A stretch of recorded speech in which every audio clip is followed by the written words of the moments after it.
ನಮಸ್ಕಾರ ನನ್ನೆಲ್ಲ ಆತ್ಮ ಬಂಧುಗಳಿಗೆ ಇನ್ನರ್ ಲೈಟ್ 333ಗೆ ಸ್ವಾಗತ. ಈ ಹಿಂದೆ ನೀವು ನೋಡಿರುವಂತೆ ಕೇಳಿರುವಂತೆ ಮೂಲ ಶಿವ ತತ್ವವನ್ನು ತಿಳಿದುಕೊಂಡ್ವಿ, ಜೊತೆಗೆ ಮೂಲ ವಿಷ್ಣು ತತ್ವವನ್ನು ತಿಳಿದುಕೊಂಡ್ವಿ. ಇದರ ಜೊತೆಗೆ ಅಖಂಡ ಭಾರತದ ಸ್ತ್ರೀ ಸಾಧಕಿಯರ ಬಗ್ಗೆ ನಾವು ಇನ್ನು ಮುಂದೆ ತಿಳ್ಕೊಳ್ಳೋಣ. ನಾನು ಈ ವಿಡಿಯೋನ ಬರೀ ಇಂಟ್ರಡಕ್ಷನ್ ಮೂಲಕ ತಿಳಿಸಲು ಇಷ್ಟಪಡ್ತೇನೆ. ಇದರಲ್ಲಿ ಬಳಸಿರುವಂಥ AI ಮತ್ತು ವಿಷುವಲ್ಸ್ ಎಲ್ಲವೂ ಒಂದು ರೆಫರೆನ್ಸ್ಗೋಸ್ಕರ ಮಾತ್ರನೇ. ಅದರಲ್ಲಿ ಇರುವಂತಹ ಮೂಲ ತತ್ವ ಏನಿದೆ, ಅವರು ನಮಗೆ ಕೊಟ್ಟಂತಹ ಜ್ಞಾನ, ಮಾರ್ಗದರ್ಶನ, ಅವರು ಸಾಗಿದಂತಹ ದಾರಿ ಯಾವುದು, ನಮ್ಮ ಇಂದಿನ ಬದುಕಿಗೆ ಅದು ಹೇಗೆ ಉಪಯೋಗ ಆಗುತ್ತೆ, ನಾವು ಯಾವುದನ್ನು ನಮ್ಮ ಒಂದು ಒಳಿತಿಗೆ, ನಮ್ಮ ಒಂದು ಸಾಧನೆಗೆ, ನಮ್ಮ ಒಂದು ಗಮ್ಯಕ್ಕೆ ತಲುಪಲು ಒಂದು ಮಾರ್ಗದರ್ಶನ, ಹಿರಿಯರ, ನಮ್ಮ ಸನಾತನ ಗುರು ಪರಂಪರೆಯ, ಅಂದರೆ ಇಲ್ಲಿ ಪುರುಷ ಸ್ತ್ರೀ ಅಂತಲ್ಲ, ಇಲ್ಲಿ ಎಲ್ಲವೂ ಸ್ತ್ರೀ ಪುರುಷರ ಸಾಧಕಿಯರ ಬಗ್ಗೆ ನಾವು ತಿಳ್ಕೊಳ್ಳೋಣ. ಅದರದ ಒಂದು ಮೂಲವಾಗಿ ನಾನು ಇಂಟ್ರಡಕ್ಷನ್ ಮೂಲಕ 21 ಭಾರತೀಯರ ದೈವಿಕ ಸ್ತ್ರೀ ಸಾಧಕಿಯರ ಬಗ್ಗೆ ನಾನು ಇಂಟ್ರಡಕ್ಷನ್ ಮೂಲಕ ಈ ವಿಡಿಯೋನಲ್ಲಿ ತಿಳಿಸ್ತಾ ಇದ್ದೇನೆ. ಮುಂದಿನ ಒಂದು ವಿಡಿಯೋದಲ್ಲಿ ಅಕ್ಕಮಹಾದೇವಿಯ ಬಗ್ಗೆ ಇನ್ ಡೀಟೇಲ್ ಆಗಿ ತಿಳ್ಕೊಳ್ಳೋಣ. Thank you so much. ಈ ವಿಡಿಯೋನ ಸಂಪೂರ್ಣವಾಗಿ ನೋಡಿ. ನಮ್ಮ ಪರಂಪರೆ ಎಷ್ಟು ಅಮೂಲ್ಯವಾದದ್ದು ಅಂತ ನಾವು ತಿಳಿದುಕೊಳ್ಳುವ ಮೂಲ ಜವಾಬ್ದಾರಿ ನಮ್ಮದೇ ಆಗಿದೆ. Thank you so much. Thank you so much for your support to this kind of work towards our nation. Please watch the full video, then only you get the complete information. ನಾವು ಪ್ರಾಚೀನ ಭಾರತದ ಅಧ್ಯಾತ್ಮದ ಬಗ್ಗೆ ಅಥವಾ ಇತಿಹಾಸದ ಪುಟಗಳ ಬಗ್ಗೆ ಯೋಚಿಸಿದಾಗ, ಅಂದ್ರೆ ಸಾಮಾನ್ಯವಾಗಿ ನಮ್ಮೆಲ್ಲರ ಕಣ್ಮುಂದೆ ಬರುವ ಚಿತ್ರಣ ಎಂಥದ್ದು ಅಂತ. ಹೌದು, ಆ ದಟ್ಟವಾದ ಕಾಡು ಮತ್ತೆ ಎಕ್ಸಾಕ್ಟ್ಲಿ, ದಟ್ಟವಾದ ಕಾಡು, ಅಲ್ಲಿ ಕಣ್ಮುಚ್ಚಿ ತಪಸ್ಸಿಗೆ ಕೂತ ಉದ್ದನೆ ಗಡ್ಡಧಾರಿ ಋಷಿಮುನಿಗಳು, ಅವರ ಸುತ್ತಲೂ ಒಂದು ಸಣ್ಣ ಆಶ್ರಮ ಅಲ್ವಾ? ಖಂಡಿತ. ಇದು ನಮ್ಮ ಮನಸ್ಸಿನಲ್ಲಿ ಅಚ್ಚೊತ್ತಿರುವ ಒಂದು ಅತ್ಯಂತ ಸಾಮಾನ್ಯ ಚಿತ್ರಣ. ನಿಜ. ಆದರೆ ನಮ್ಮ ಇಂದಿನ ಈ ಆಳವಾದ ಚರ್ಚೆಯ ಮೂಲ ದಾಖಲೆಗಳನ್ನು ನೋಡಿದಾಗ ಆ ಇಡೀ ಚಿತ್ರಣವೇ ಸಂಪೂರ್ಣವಾಗಿ ಬುಡಮೇಲಾಗತ್ತೆ. ನಾವಿಂದು ಸನಾತನ ಸ್ತ್ರೀ ಸಾಧಕಿಯರ ಸರಣಿ ಎಂಬ ಅತ್ಯಂತ ಕುತೂಹಲಕಾರಿ ವಿಷಯದ ಒಳಗೆ ಹೊಕ್ಕಲಿದ್ದೇವೆ. ಇದೊಂದು ಅದ್ಭುತವಾದ ಅಧ್ಯಯನ. ಹೌದು. ಇದರಲ್ಲಿ ಪ್ರಾಚೀನ ವೇದಗಳ ಕಾಲದಿಂದ ಹಿಡಿದು ತೀರ ಆಧುನಿಕ ಕಾಲದವರೆಗಿನ ಸ್ತ್ರೀ ಸಾಧಕಿಯರ ಅದ್ಭುತ ಪ್ರಪಂಚ ಅನಾವರಣಗೊಂಡಿದೆ. ಕೇವಲ ಭಕ್ತಿಗಷ್ಟೇ ಸೀಮಿತವಾಗದೆ ಮಹಾನ್ ಋಷಿಗಳನ್ನೇ ಬೆರಗುಗೊಳಿಸಿದ ಮತ್ತೆ ಶ್ರೇಷ್ಠ ಚರ್ಚೆಗಳಲ್ಲಿ ತೀರ್ಪುಗಾರರಾಗಿದ್ದ ಮಹಿಳೆಯರ ವಿಚಾರಗಳು ನಮ್ಮ ಮುಂದಿವೆ. ನೋಡಿ, ಈ ದಾಖಲೆಗಳ ವಿಶೇಷತೆ ಇರೋದೇ ಅಲ್ಲಿ. ಇದು ಕೇವಲ ಇತಿಹಾಸದ ಕೆಲವು ಮಹಿಳೆಯರ ಪಟ್ಟಿಯಲ್ಲ. ಅಂದ್ರೆ ಇದರಲ್ಲಿ ಬೇರೆ ಏನಿದೆ ಅಂತ? ಗುರಿಗಾಗಿ ಅವರು ಏನೇನೆಲ್ಲ ಬಿಟ್ಟುಕೊಟ್ರು ಅನ್ನೋದು. ಎರಡನೆಯದು ಅವರ ಸಾಧನೆಯ ಮಾರ್ಗ. ಅಂದ್ರೆ ಧ್ಯಾನ, ಕರ್ಮ, ಮಂತ್ರ, ಆ ಥರದ್ದ? ಹೌದು, ಧ್ಯಾನ, ತಂತ್ರ, ಮಂತ್ರ, ಹೀಗೆ ಅವರು ಹೇಗೆ ತಮ್ಮ ಸಾಧನೆಯ ಮೆಟ್ಟಿಲನ್ನಾಗಿಸಿಕೊಂಡ್ರು ಅನ್ನೋದು. ಮತ್ತು ಕೊನೆಯದಾಗಿ ಅವರು ಇಂದಿನ ಸಮಾಜಕ್ಕೆ ಬಿಟ್ಟು ಹೋಗಿರುವ ನಿರ್ದಿಷ್ಟವಾದ ತಾತ್ವಿಕ ಸಂದೇಶ. ವಾವ್! ಈ ಜರ್ನಿಯನ್ನು ನಾವು ವೇದ ಮತ್ತು ಉಪನಿಷತ್ತುಗಳ ಕಾಲದಿಂದಲೇ ಶುರು ಮಾಡೋಣ. ಆ ಕಾಲದ ಬೌದ್ಧಿಕ ಶಕ್ತಿಗಳ ಬಗ್ಗೆ ಓದಿದಾಗ ನಿಜಕ್ಕೂ ಅಚ್ಚರಿಯಾಗುತ್ತೆ. ಉದಾಹರಣೆಗೆ ಗಾರ್ಗಿ ವಾಚಕನವ್ಯರ ಪ್ರಸ್ತಾಪ ಇಲ್ಲಿದೆ. ಗಾರ್ಗಿ ಕಥೆ ತುಂಬಾ ರೋಚಕವಾಗಿದೆ. ನಿಜ. ಜನಕ ಮಹಾರಾಜನ ಆಸ್ಥಾನದಲ್ಲಿ ಒಂದು ದೊಡ್ಡ ವಿದ್ವತ್ಸಭೆ ನಡೀತಿರುತ್ತೆ. ಅಲ್ಲಿ ಅಸಂಖ್ಯಾತ ಪುರುಷ ಋಷಿಮುನಿಗಳಿದ್ದಾರೆ. ಅಂಥವರ ನಡುವೆ ಎದ್ದು ನಿಂತು ಆಕೆ ಯಾಜ್ಞವಲ್ಕ್ಯರಂತಹ ಮಹಾನ್ ಬ್ರಹ್ಮಜ್ಞಾನಿಯನ್ನೇ ಪ್ರಶ್ನೆ ಮಾಡ್ತಾಳೆ. ಆಕೆಯ ಪ್ರಶ್ನೆಗಳು ಸಾಮಾನ್ಯವಾದದ್ದಾಗಿರ್ಲಿಲ್ಲ. ಖಂಡಿತ ಇಲ್ಲ.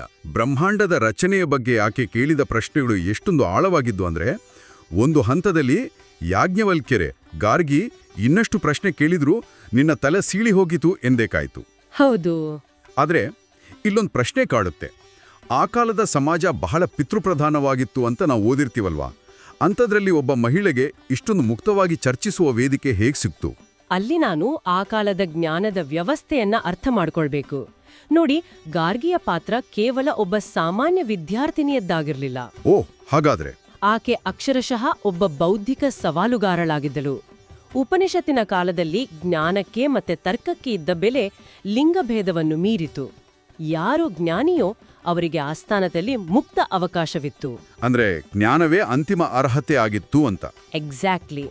ಗಾರ್ಗಿಯ ಪ್ರಶ್ನೆಗಳು ಆಕಾಶಕ್ಕೂ ಆಚೆ ಏನಿದೆ, ಕಾಲಕ್ಕೂ ಆಚೆ ಏನಿದೆ ಎಂಬ ಕ್ಲಿಷ್ಟಕರವಾದ ಭೌತಶಾಸ್ತ್ರ ಮತ್ತು ತತ್ವಶಾಸ್ತ್ರದ ಪ್ರಶ್ನೆಗಳಾಗಿದ್ದವು. ಯಾಜ್ಞವಲ್ಕ್ಯರು ಆಕೆಯನ್ನ ತಳೆದದ್ದು ಆಕೆ ಮಹಿಳೆ ಎಂಬ ಕಾರಣಕ್ಕಲ್ಲ. ಮತ್ಯಾಕ್ ತಡೆದ್ರು? ಮಾನವನ ಬೌದ್ಧಿಕ ತರ್ಕಕ್ಕೆ ಒಂದು ಮಿತಿ ಇದೆ.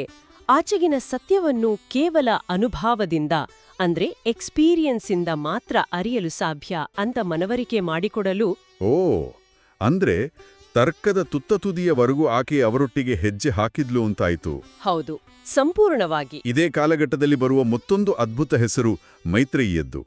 ಯಾಜ್ಞವಲ್ಕ್ಯರು ಸನ್ಯಾಸ ಸ್ವೀಕರಿಸುವ ಮುನ್ನ ತಮ್ಮ ಆಸ್ತಿಯನ್ನು ಪತ್ನಿಗರಿಗೆ ಹಂಚಲು ಮುಂದಾಗ್ತಾರೆ.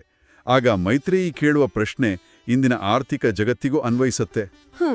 ಆಕೆ ಏನ್ ಕೇಳ್ತಾಳೆ ಅಂದ್ರೆ, ಸಂಪತ್ತಿನಿಂದ ನನಗೆ ಅಮರತ್ವ ಸಿಗುತ್ತದೆಯಾ ಅಂತ. ಯಾವುದು ನನಗೆ ಅಮರತ್ವ ನೀಡುವುದಿಲ್ವೋ ಆ ಲೌಕಿಕ ಆಸ್ತಿ ನನಗೇಕೆ ಬೇಕು ಅಂತಾಳೆ. ನಾನಿದನ್ನ ಇಂದಿನ ಲೈಫ್ ಸ್ಟೈಲ್ಗೆ ಹೋಲಿಸಿ ನೋಡ್ತಾ ಇದ್ದೆ. ಹೌದು, ಹೇಳಿ. ಈಗಿನ ಕಾಲದಲ್ಲಿ ವಸ್ತುಗಳನ್ನು ಕಡಿಮೆ ಬಳಸುವ ಮಿನಿಮಲಿಸಂ ಎಂಬ ಟ್ರೆಂಡ್ ಇದೆಯಲ್ಲ, ಮೈತ್ರೇಯಿಯ ನಿರ್ಧಾರವನ್ನು ನೋಡಿದ್ರೆ ಇದು ಕೇವಲ ಬಟ್ಟೆ ವಸ್ತುಗಳನ್ನು ಕಡಿಮೆ ಮಾಡುವ ಸಾಮಾನ್ಯ ಮಿನಿಮಲಿಸಂ ಅಲ್ಲ. ಖಂಡಿತ ಅಲ್ಲ. ಇದು ನೇರವಾಗಿ ಆತ್ಮದ ಉನ್ನತಿಗಾಗಿ ಮಾಡಿದ ಬೌದ್ಧಿಕ ಮತ್ತು ಆಧ್ಯಾತ್ಮಿಕ ಮಿನಿಮಲಿಸಂ ಅನ್ಸುತ್ತೆ. ನಿಜ.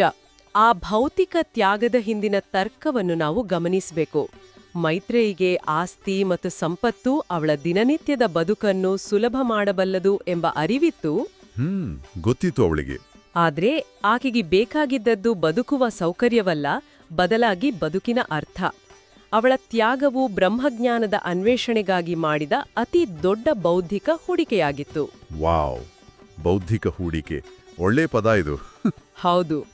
ಇನ್ನು ವೇದಕಾಲದ ಲೋಪಾಮುದ್ರೆಯಂತಹ ಶ್ರೇಷ್ಠ ಋಷಿಕೆಯನ್ನು ಗಮನಿಸಿದರೆ ವಿಷಯ ಮತ್ತಷ್ಟು ಸ್ಪಷ್ಟವಾಗುತ್ತೆ. ದಾಖಲೆಗಳು ಆಕೆಯನ್ನು ಕೇವಲ ವೇದಮಂತ್ರಗಳನ್ನು ಪಠಿಸುವ ಅನುಯಾಯಿ ಅಂತ ಕರೆಯೋದಿಲ್ಲ. ಹೌದಾ? ಆಕೆ ಸ್ವತಃ ಋಗ್ವೇದದ ಮಂತ್ರದ್ರಷ್ಟಾರಳು ಆಗಿದ್ಲು. ಮಂತ್ರದೃಷ್ಟಾರಳು ಎಂದರೆ ನಿಖರವಾಗಿ ಏನು? ಅಂದ್ರೆ ಆ ಮಂತ್ರಗಳನ್ನ ಬರೆದವಳು ಅಂತ ಅರ್ಥನಾ? ಬರೆದವಳು ಎನ್ನುವುದಕ್ಕಿಂತ ಮಂತ್ರಗಳನ್ನು ದರ್ಶನ ಮಾಡಿದವಳು ಎನ್ನುವುದು ಸೂಕ್ತ. ಓ, ದರ್ಶನ ಮಾಡಿದವಳು. ಹೌದು. ವೇದಗಳನ್ನು ಯಾರೋ ಕೂತು ಕವಿತೆಯಂತೆ ಬರೆದದ್ದಲ್ಲ.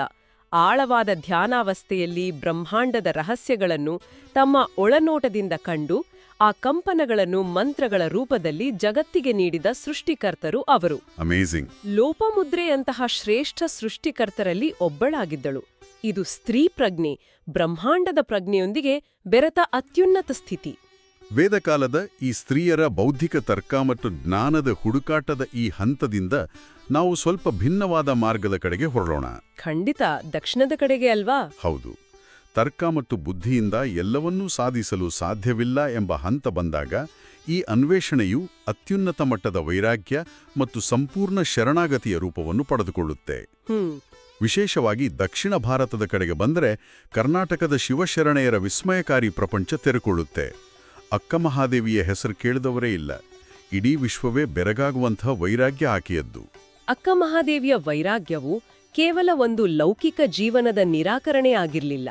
ವೇದಕಾಲದಲ್ಲಿ ತರ್ಕ ಮತ್ತು ಬೌದ್ಧಿಕತೆಯ ಮೂಲಕ ಜ್ಞಾನವನ್ನು ಅರಸಿದರೆ ದಕ್ಷಿಣದ ಶರಣೆಯರು ಸಮಾಜದ ಪ್ರತಿಯೊಂದು ಕಟ್ಟಳೆಗಳನ್ನು ಮುರಿದರು. ಹೌದು, ಕಠಿಣವಾದ ವೈರಾಗ್ಯ. ಎಕ್ಸಾಕ್ಟ್ಲಿ.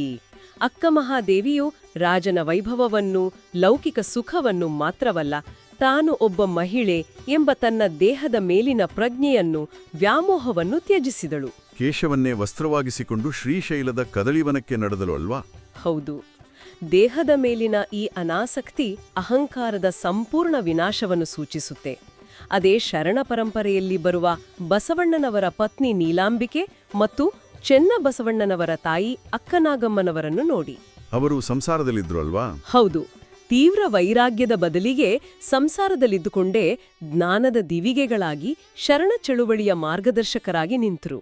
ನೋಡಿ, ಈ ದೇಹದ ಮೇಲಿನ ಅನಾಸಕ್ತಿಯ ಬಗ್ಗೆ ಮಾತನಾಡುವಾಗ ಈ ದಾಖಲೆಗಳಲ್ಲಿರುವ ತಮಿಳುನಾಡಿನ ಶೈವ ಯೋಗಿನಿ ಕಾರೈಕಾಲ್ ಅಮ್ಮಯ್ಯರವರ ಕಥೆ ನನ್ನನ್ನು ಅಕ್ಷರಶಃ ದಂಗುಬಡಿಸಿತು. ಓ, ಆ ಕಥೆ ತುಂಬಾ ಆಳವಾಗಿದೆ. ಹೌದು.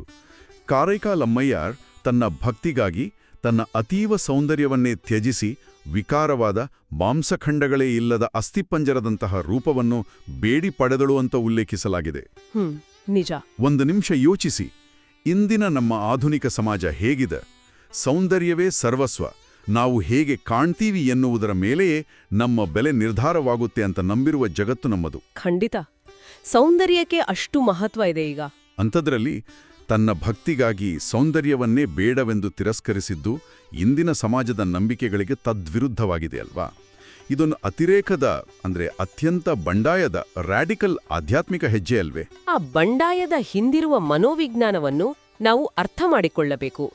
ಕಾರೈಕಾಲ್ ಅಮ್ಮಯ್ಯರವರ ಈ ನಿರ್ಧಾರವು ಸಮಾಜವು ಹೆಣ್ಣನ್ನು ನೋಡುವ ದೃಷ್ಟಿಕೋನದ ಮೇಲಿನ ಅತಿ ದೊಡ್ಡ ಪ್ರಹಾರ.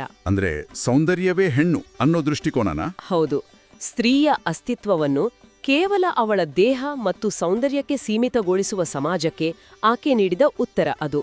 ಸೌಂದರ್ಯ ಎನ್ನುವುದು ಆಧ್ಯಾತ್ಮಿಕ ಪಯಣದಲ್ಲಿ ಒಂದು ಅಡ್ಡಿಯಾಗಬಹುದು ಅನ್ನೋ ಕಾರಣಕ್ಕೆ ಆಕೆ ಆ ಅಸ್ಥಿಪಂಜರದ ರೂಪವನ್ನು ಆಯ್ದುಕೊಂಡ್ಳು. ವಾವ್, ಇತರರ ದೃಷ್ಟಿ ತನ್ನ ಮೇಲೆ ಬೀಳಬಾರದು ಅಂತ. ಎಕ್ಸಾಕ್ಟ್ಲಿ.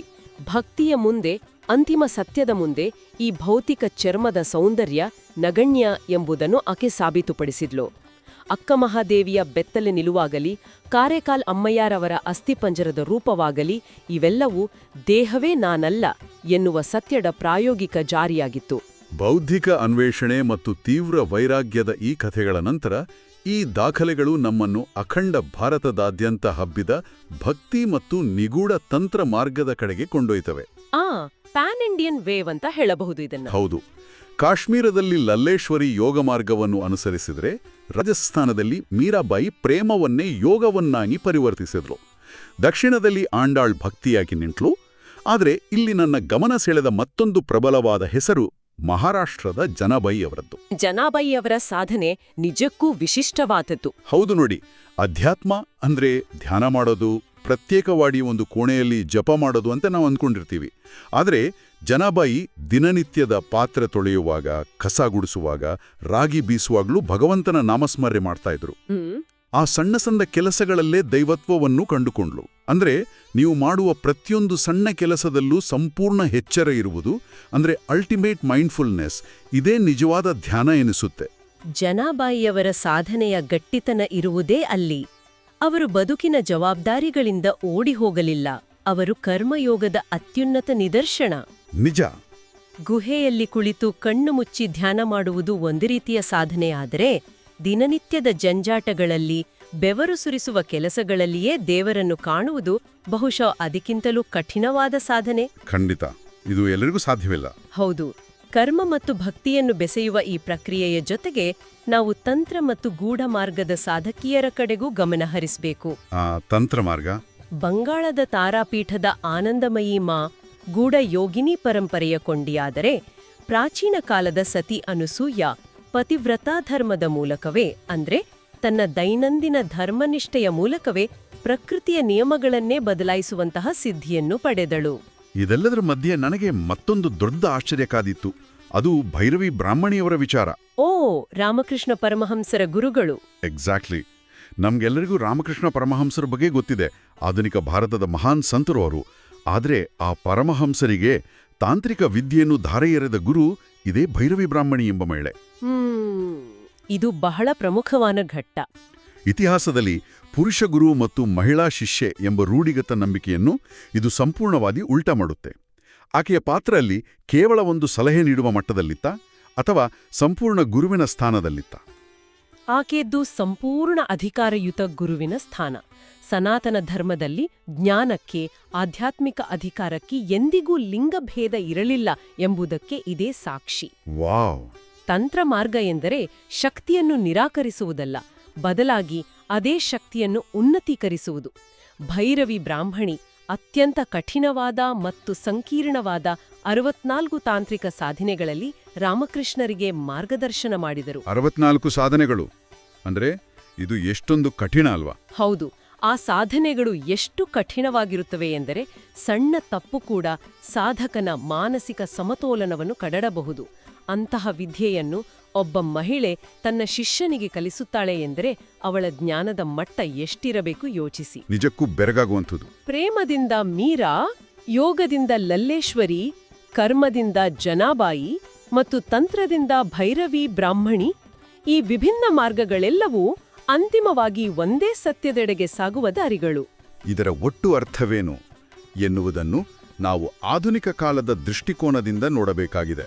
ಇಲ್ಲಿಂದಲೇ ನಾವು ನಮ್ಮ ಚರ್ಚೆಯ ಕೊನೆಯ ಹಂತಕ್ಕೆ ಹೋಗೋಣ. ಆಧುನಿಕ ಕಾಲದ ತಪಸ್ವಿನಿಯರು ಅಲ್ವಾ?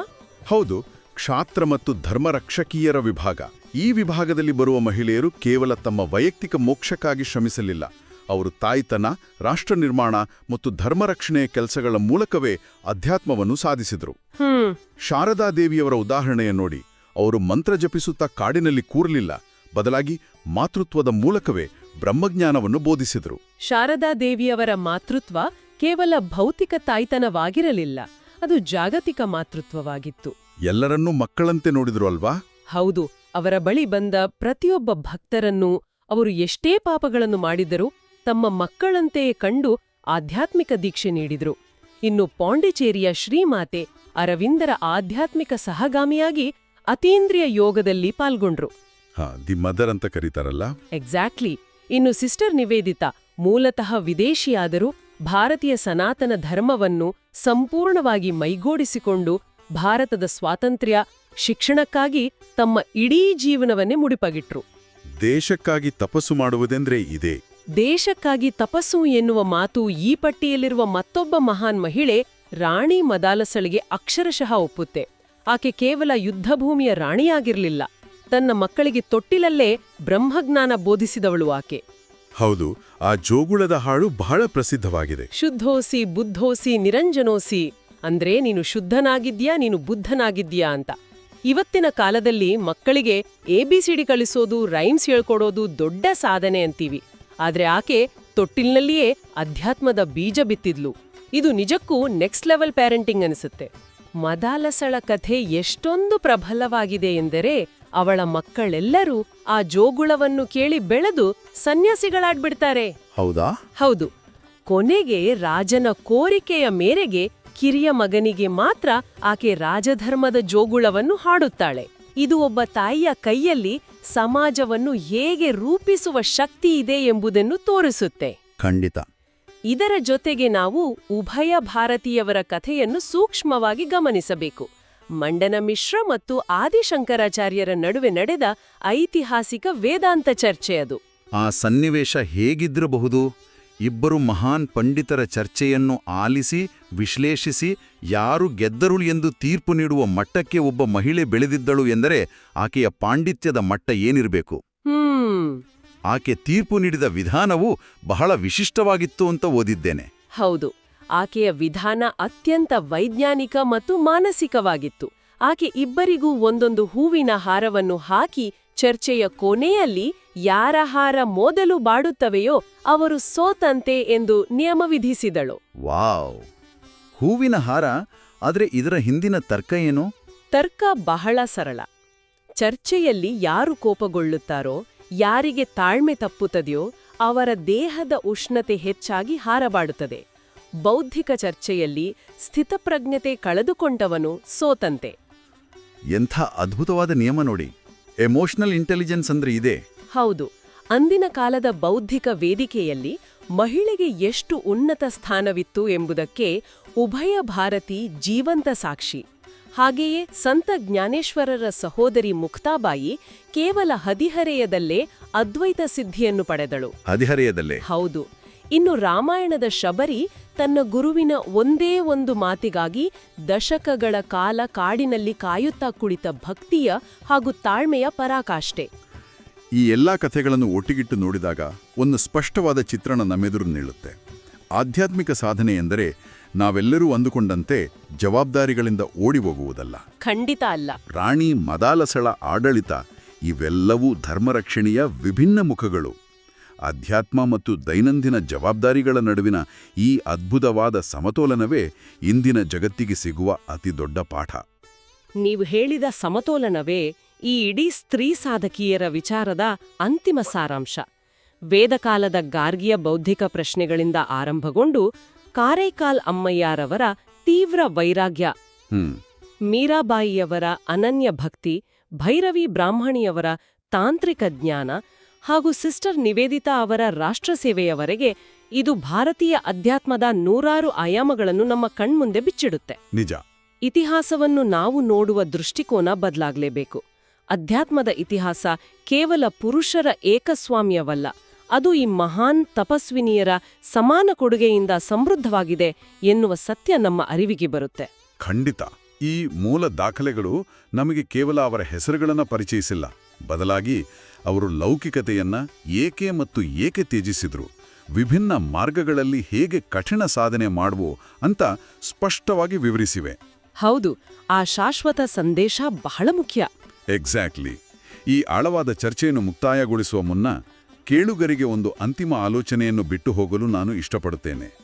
ನಾವು ಚರ್ಚೆಯ ಆರಂಭದಲ್ಲಿ ಮಾತನಾಡಿದ ಆ ಕಾಡಿನಲ್ಲಿರುವ ಋಷಿಯ ಚಿತ್ರಣವನ್ನೊಮ್ಮೆ ಮತ್ತೆ ನೆನಪಿಸಿಕೊಳ್ಳಿ.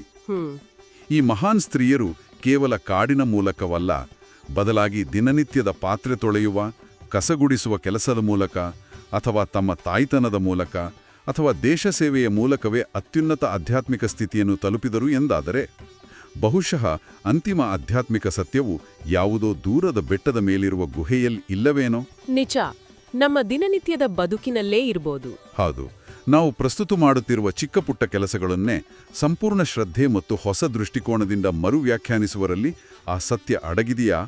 ವಾಸ್ತವದಲ್ಲಿ ಈ ಭೌತಿಕ ಬದುಕು ಮತ್ತು ಆಧ್ಯಾತ್ಮಿಕ ಬದುಕಿನ ನಡುವೆ ನಾವೇ ಎಳೆದುಕೊಂಡಿರುವ ಆ ಕಾಲ್ಪನಿಕ ಗೆರೆ ಅಸ್ತಿತ್ವದಲ್ಲೇ ಇಲ್ಲವೇನೋ? ಈ ಬಗ್ಗೆ ಸ್ವಲ್ಪ ಯೋಚಿಸಿ. ಮುಂದಿನ ಚರ್ಚೆಯಲ್ಲಿ ಮತ್ತೆ ಭೇಟಿಯಾಗೋಣ.